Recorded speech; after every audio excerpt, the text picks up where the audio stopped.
Tesla could buy up to $1.9 billion worth of components from India this year. Tesla plans to increase component purchases from India amid talk of setting up a factory in the country. According to the minister, this year the company intends to purchase components worth up to $1.9 billion, which is almost double the amount last year. Tesla plans to buy components worth $1.7 billion to $1.9 billion from India this year, Commerce Minister Piyush Goyal said on Wednesday.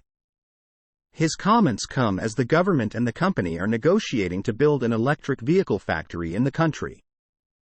The purchase amount is almost double that spent in 2022.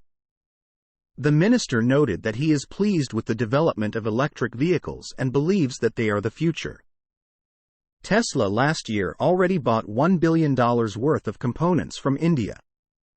This year their target is $1.7 to $1.9 billion, Goyal said at an auto conference, according to Reuters.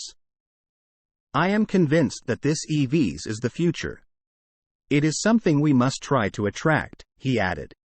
Negotiations between Tesla and the Indian government are ongoing.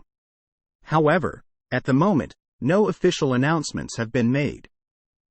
Several reports, which cited unnamed sources, said the talks were progressing well. It was reported that both sides are finding more and more compromises, which could ensure Tesla's successful entry into the Indian market.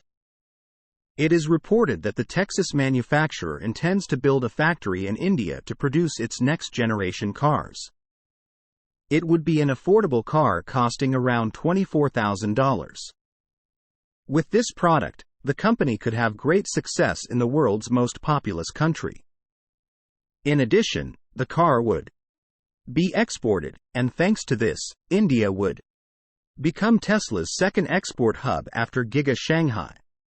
Deliveries are expected to be made to all countries in Eurasia and nearby countries where Tesla has a presence. Deliveries in North America will be made from Giga Texas and the upcoming Giga Mexico.